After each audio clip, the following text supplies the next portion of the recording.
Ce ne sera pas un bâtiment flambant neuf, mais c'est tout de même une belle cure de jouvence que va s'offrir l'hôpital de Guingamp. Un projet de modernisation pour lequel l'Agence régionale de santé débloque une enveloppe de 43,3 millions d'euros. À charge au centre hospitalier de trouver le reste de la somme. Dans ce plan de financement, il y a des crédits du Ségur de la santé, ce qui est octroyé comme à tous les hôpitaux. Et puis, comme d'habitude, en fait, les hôpitaux doivent aussi chercher d'autres modes de financement, dont le recours à l'emprunt, ce qui sera fait.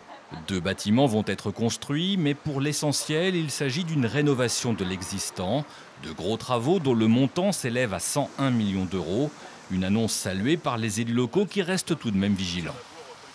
C'est pas neutre comme volonté de maintenir un hôpital de plein exercice sur Guingamp. Donc d'une certaine manière, on va dans le bon sens, mais maintenant il va falloir être très clair. Sur la chirurgie, j'ai moins de difficultés, mais sur la maternité, on voit bien que la rentrée va être encore préoccupante pour notre part. Du côté du comité de défense de l'hôpital, pas de quoi se réjouir outre mesure, le compte n'y est pas. On ne va pas dire que c'est pas bien de mettre des sous dans l'hôpital, mais il y a un retard mais énorme d'entretien et de mise en valeur des locaux, et ça ne suffira pas. En fait, ça va être du ripollinage. Cette somme, elle est conséquente, mais elle ne suffit pas à répondre aux besoins. Et surtout, elle répond à côté de la plaque. On n'est pas dans la réponse aux besoins de la population et aux besoins des soignants eux-mêmes. Ils ont besoin de recrutement.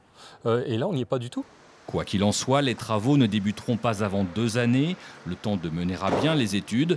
Quant à la fin du chantier, elle est prévue pour 2034.